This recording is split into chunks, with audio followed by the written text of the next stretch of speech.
to our channel Urban English. So guys, in today's video we are going to study the chapter number 8, the Flying Sick, which is for the 8th grade students of the CBSE. So guys, just begin with the chapter now. So I request all of you, while you are watching the video, please open your textbook so that you can come to know about the difficult words and whatever the text I am reading. So Milkha Singh flying Sikh ही किसको बोला जाता था? मिल्खा सिंह को. मिल्खा सिंह कौन थे? He was an famous Indian athlete who won the gold medal in Commonwealth Games, which were, and even he participated in 80 races. Milkha Singh participated in the 80 races, out of which he won 77 races. He won athletics gold medal in Commonwealth Games. He was awarded with the Padma Shri Awards, which is India's 4th highest civilian award. तो आज हम लोग ये जो chapter read कर रहे हैं, it is about the interview. एक इंटरव्यू लिया जा रहा है मिल्खा सिंह का. तो उसमें वो अपने ज़िंदगी में उनको मतलब how he became such a famous athlete, और उनके अंदर इतना इंस्पिरेशन और मोटिवेशन कैसे क्या आया, ये सब हम इस लेसन थ्रू जान जाएंगे. क्या ज़रूरत पड़ी कि उनको इतना भागना पड़ा, भागने की जो कला है उन्होंने कहाँ से सीखी, ये सब कुछ एक्सप्लेन किया गया है इस चैप्टर में. So I request my all dear students, so please open your text book so you can understood the text also whatever I am reading. The Flying Sick. I had a sleepless night. There were 1,000 thoughts running through my head. I was nervous as well as excited. I would be interviewing my role model Milkha Singh tomorrow. I had burned the midnight oil researching and following his career. तो जो interviewer हैं, जो interview ले रहे हैं, वो बता रहे हैं कि मेरी जो रात थी वो काफ़ी स्लीपलेस थी, मुझे नींद नहीं आ रही थी. स्लीपलेस रात गुजर गई क्योंकि नेक्स्ट डे मैं मेरे रोल मॉडल का इंटरव्यू लेने वाला था, इसलिए मेरी रात जो है मुझे नींद नहीं आई. एंड यहाँ पे एक फ्रेज दिया है, बर्न द मिडनाइट ऑयल. इसका मीनिंग आपके टेक्स्ट में दिया है टू स्टडी और work until late at night. तो उन्होंने बहुत रात तक स्टडी किए. किस बारे में किए? मिल्खा सिंह पर रिसर्च किए और उनके करियर पर उन्होंने रिसर्च किए full night. Burn the midnight oil, इसका हिंदी में मतलब क्या होता है? रात की नींद हराम करना. मतलब अपनी रात की नींद को उन्होंने हराम करके, मीन्स कुर्बान करके या फिर रात भर जाग के उन्होंने रिसर्च किया मिल्खा सिंह के करियर के बारे में. So the next morning when I met him for the interview, his warm smile instantly put me at ease. तो नेक्स्ट मॉर्निंग जब भी वो इंटरव्यू लेने के लिए जाते हैं मिल्खा सिंह का, तो मिल्खा सिंह के चेहरे पे एक क्या थी? एक वार्म स्माइल थी, जो उनको, जो इंटरव्यूअर थे उनको ईजी, कंफर्ट फील किया. जब भी हम लोग किसी को विजिट करने के लिए जाते हैं और जब भी सामने वाला पर्सन अपने को स्माइल देता है तो we become comfortable and we didn't hesitate to speak with him. It's casual, और ये यूजुअली होता है ह्यूमन बींग्स के साथ में.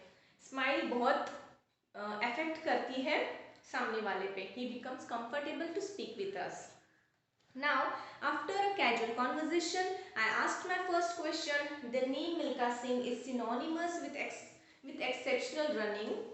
What made you so run fast? तो उनका फर्स्ट क्वेश्चन क्या था कि आपको इतने ज़ोर से, इतने फास्ट भागने के लिए क्यों भागे आप? क्या, किस वजह से आप इतने फास्टली भागे, या फिर ये कला आपने कहाँ से सीखी, कैसे पैदा हुई आपके अंदर? He reminisced about his school days.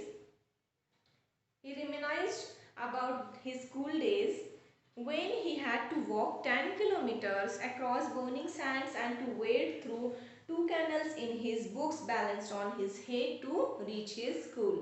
The blazing sun made walking difficult, forcing him to find a green patch of grass to cool his feet. तो रिमिनिस्ट का मीनिंग क्या है? यहाँ पे आपके टेक्स्ट में दिया है. इसका मतलब होता है थॉट, टॉक्ड और wrote about a happy time in the past. जैसा कि हम बोलते हैं कि उन्होंने याद करके बताया इंटरव्यूअर को कि जब भी वो स्कूल डेज में थे और जब भी वो स्कूल को जाते थे, उनकी स्कूल जो थी 10 किलोमीटर्स उनके हाउस से दूर थी, डिस्टेंस पे थी, और वहाँ पे जाने के लिए उनको बर्निंग सैंड्स, गरम गरम रेती के थ्रू उनको गुजरना पड़ता था, and even to wade through canals. Wade का मतलब क्या है? Walk with efforts. He had to walk with so much efforts through the canals and with his books balanced on his head to reach his school। तो वो काफ़ी struggle करते थे school को जाने के लिए, क्योंकि वो बहुत डिस्टेंस पे थी। The blazing sun made walking difficult, और जो तेज सूरज की तेज धूप थी उनको बहुत दिक्कत आती थी चलने के लिए, बहुत परेशानी उठानी पड़ती थी सूरज की तपती हुई किरणों में, रोशनी में उनको काफ़ी तकलीफ होती थी चलने के लिए, हालांकि उनके पैर भी जल जाते थे। Forcing him to find a green patch of grass to cool his feet, और जो उनके कदम है उसको ठंडी करने के लिए वो ढूंढते थे, ग्रीन ग्रास को ढूंढते रहते थे, ताकि वो अपने जो पैर हैं उनको थोड़ा ठंडा कर सके। सो इतना वो काफ़ी स्ट्रगल करते थे only for going to school. The first test of his running abilities was during the partition of India. Punjab, where he lived, was divided between India and Pakistan. So before the independence of the India, he had born. और ये जो situation है ये India और पाकिस्तान के divide होने के पहले की सिचुएशन है, और even for India was in the British rule, I think so, तभी का ये सिचुएशन दिया है।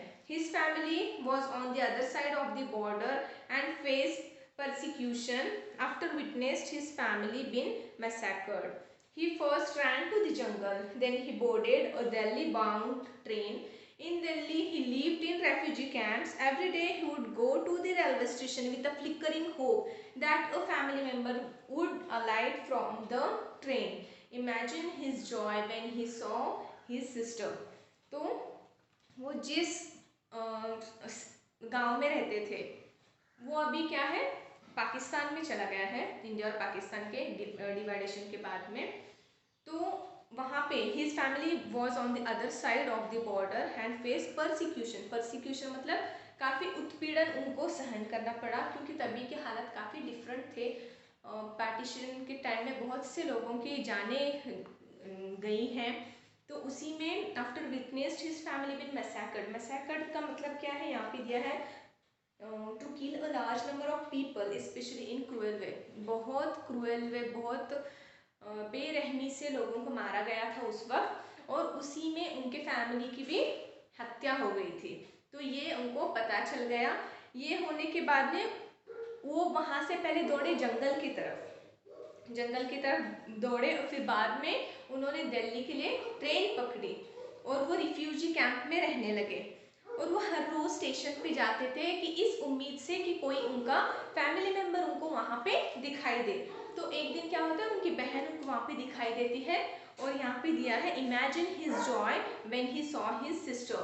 वहाँ पे एक्सक्लेमेशन मार्क दिया है, मतलब वो काफ़ी एक्साइटेड हुए, काफ़ी खुश हुए अपनी सिस्टर को देख के। What motivated you to join the army? I asked.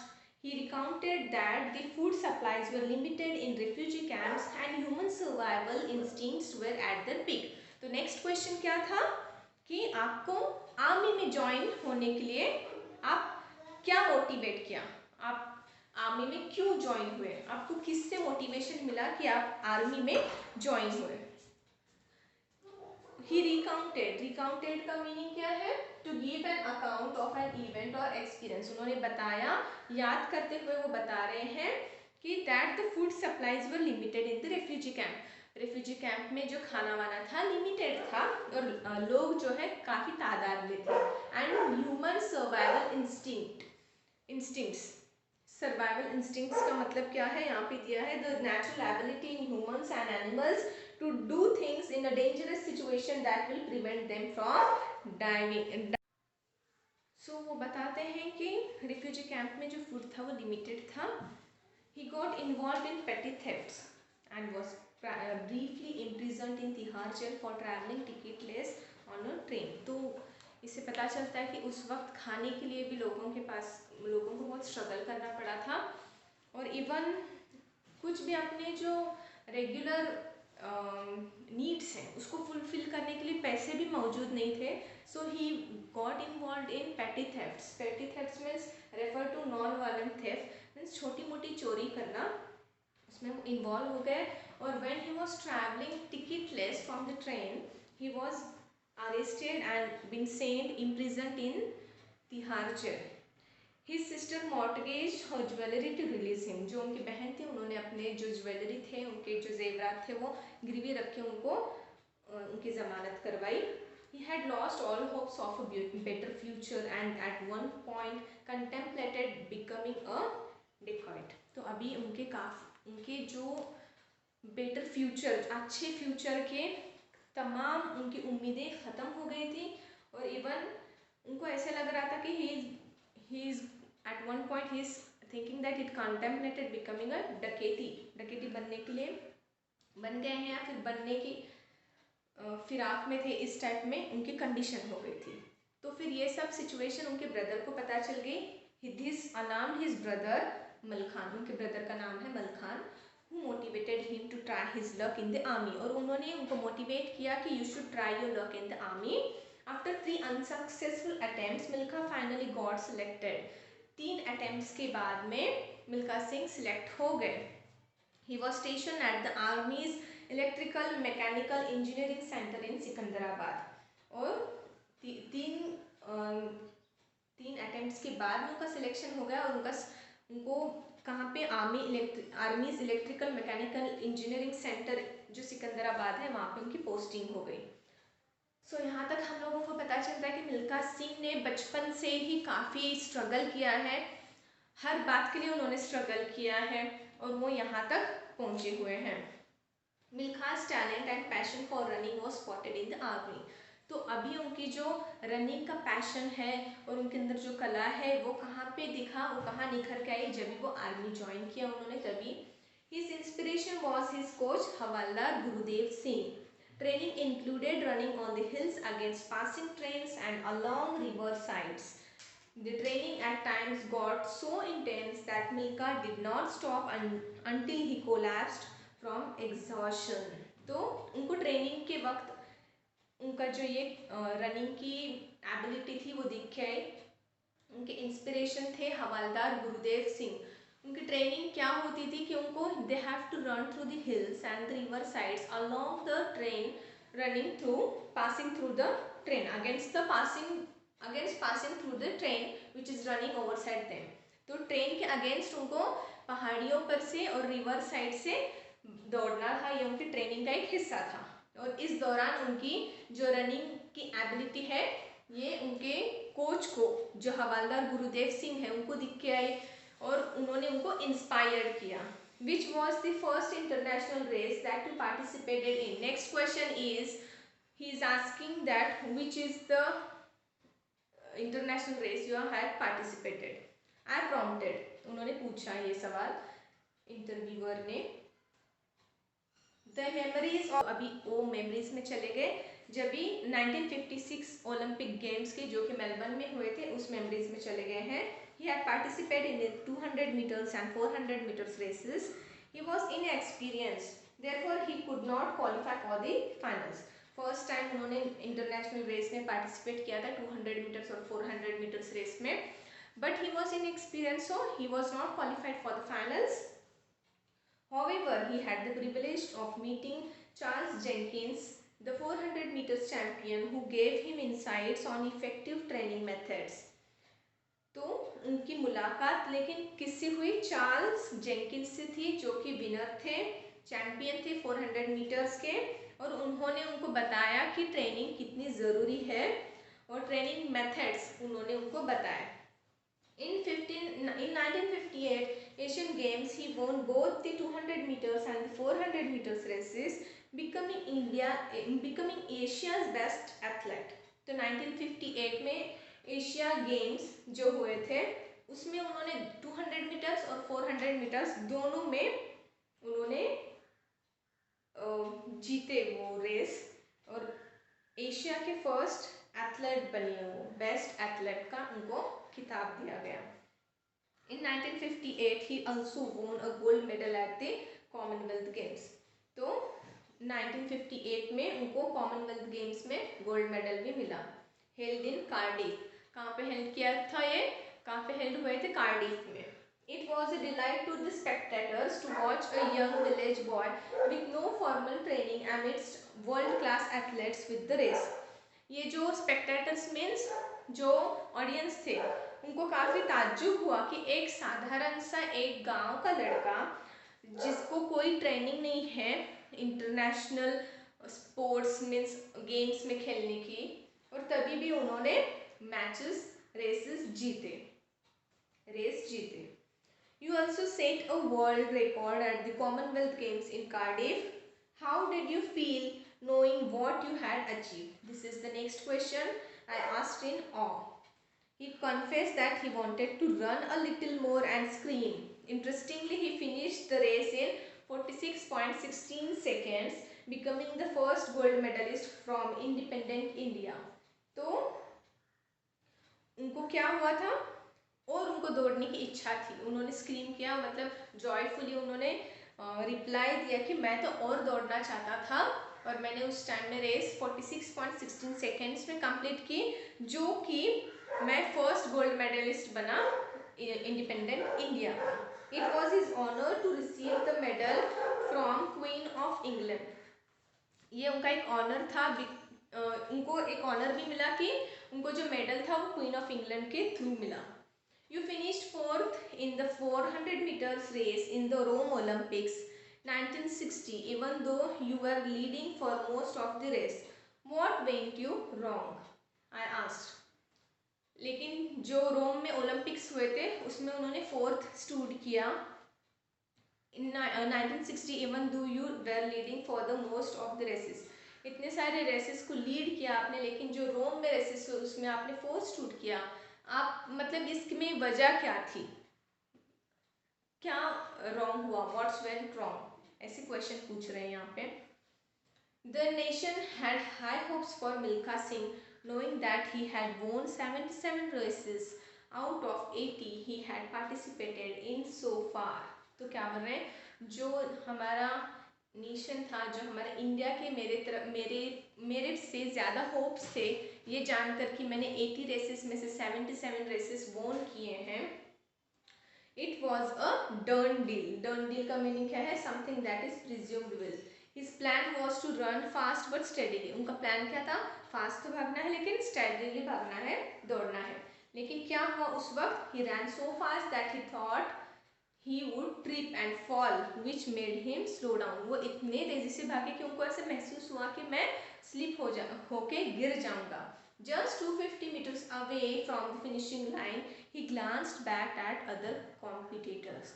तो 250 meters फिनिशिंग लाइन से वो दूर थे, तभी उन्होंने क्या किया, टर्न बैक किया और अपने कॉम्पिटिटर्स की तरफ एक नज़र डाली, ग्लांस किया सिर्फ, which cost him his gold. और ये वाला क्या हो गया, उनकी मतलब इनकी सी गलती हो गई, ये ऐसे बोलते हैं। It was a bad habit which he wishes he never had. ये एक बहुत बुरी आदत थी जो कि वो बिल्कुल नहीं करना चाहते थे। वॉट इज़ योर सक्सेस मंत्र फॉर बडिंग एथलेट्स। तो क्या बोल रहे हैं, अभी के जो एथलेट्स बन रहे हैं उनके लिए आप सक्सेस मंत्र क्या देना चाहते हैं। I asked, he asked what is your success mantra for budding athletes. I asked. No, take no shortcuts, he said promptly. It took him 12 years of utter dedication and practice before he participated in his first Olympics. Nowadays athletes want to get famous quickly. In doing so they resort to performance enhancing drugs. They need to realize that this behavior would not only shatter their dreams of achieving great heights in international games, but would also destroy their stamina and health. तो क्या बोल रहे हैं, अभी के जो budding athletes हैं, जो अभी इन गोइंग एथलेट्स वगैरह हैं, तो उनको बोल रहे हैं कि आप शॉर्टकट्स मत इस्तेमाल करो। उनको एथलेट, एक बेस्ट एथलेट बनने के लिए 12 ईयर्स लगे।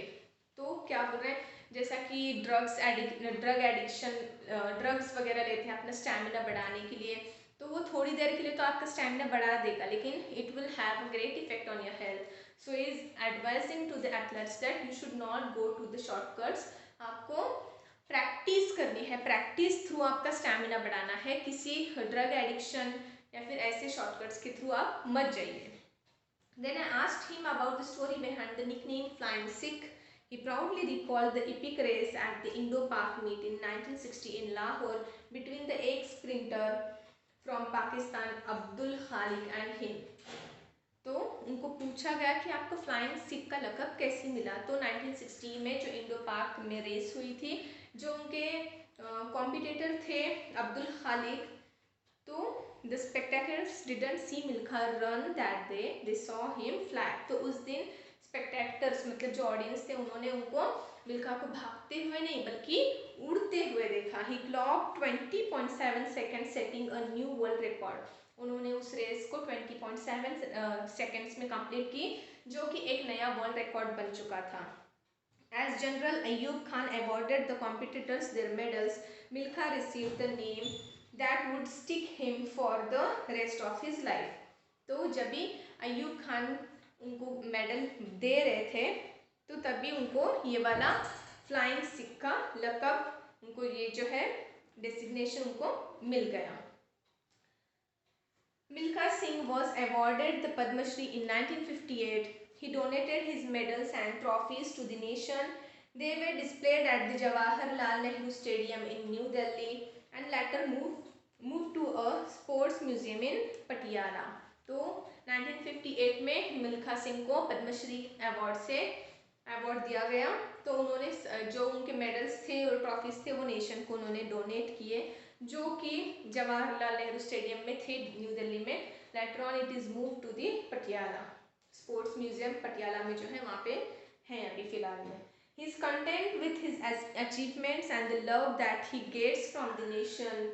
This is Milkha Singh, a reflection of hard work, dedication and humility. So it is all about the Milkha Singh.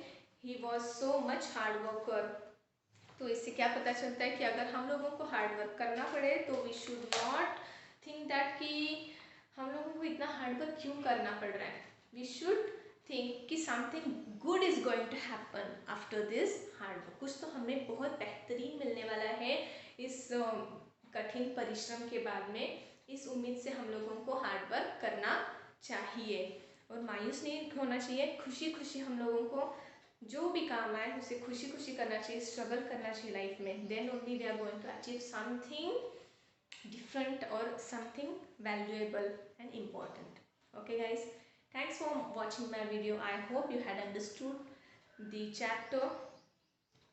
Thanks for watching my video.